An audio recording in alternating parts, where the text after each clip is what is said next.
Ainsi Dieu finit de créer le ciel, la terre et tout ce qu'il y a dedans. Le 7e jour, Dieu a terminé le travail qu'il a fait. Et le 7e jour, il se repose de tout le travail qu'il a fait. Dieu bénit le 7e jour. Il fait de ce jour-là un jour qui lui est réservé. En effet, ce jour-là, Dieu s'est reposé de tout son travail de créateur. Voilà comment Dieu a créé le ciel et la terre. Le Seigneur Dieu plante un jardin en Éden. Au moment où le Seigneur Dieu fait le ciel et la terre, il n'y a encore aucune plante dans les champs et l'herbe n'a pas encore poussé. En effet, le Seigneur Dieu n'a pas encore fait tomber la pluie sur la terre et il n'y a pas d'êtres humains pour cultiver le sol. Mais une sorte de source sort de la terre et arrose toute la surface du sol. Le Seigneur Dieu prend de la poussière du sol et il forme un être humain. Puis, il souffle dans son nez le souffle de vie, et cet homme devient un être vivant. Ensuite, le Seigneur Dieu plante un jardin dans le pays d'Éden, vers l'est. Là, il met l'homme qu'il a formé. Le Seigneur Dieu fait pousser du sol toutes sortes de beaux arbres avec des fruits délicieux.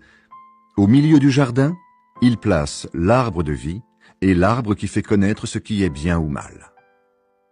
Un fleuve sort du pays d'Éden pour arroser le jardin. De là, il se divise en 4 fleuves plus petits. Le premier fleuve, c'est le Pichon. Il fait le tour du pays de Havila. À cet endroit, il y a de l'or, et l'or de ce pays est pur. On y trouve aussi des plantes parfumées et une pierre précieuse rouge foncée. Le deuxième fleuve, c'est le Guillon. Il fait le tour de tout le pays de Couche. Le troisième fleuve, c'est le Tigre. Il coule à l'est de la ville d'Assour. Le 4e fleuve, c'est l'Euphrate.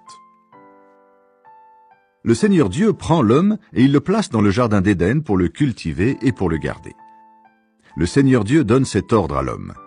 Tu peux manger les fruits de tous les arbres du jardin, mais tu ne dois pas manger les fruits de l'arbre qui fait connaître ce qui est bien ou mal.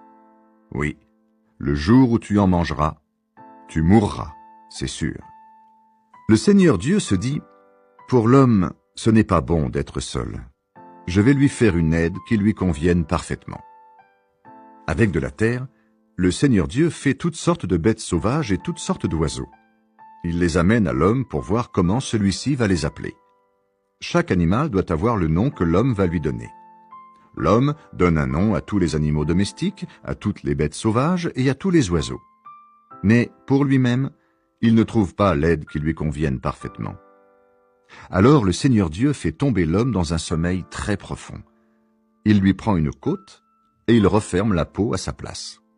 Avec cette côte, le Seigneur Dieu fait une femme et il l'amène à l'homme.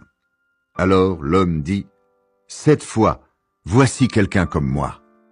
Elle tient vraiment de moi par tout son corps. On l'appellera femme de l'homme parce qu'elle vient de l'homme. » C'est pourquoi l'homme quittera son père et sa mère pour vivre avec sa femme. Et les deux deviendront comme une seule personne.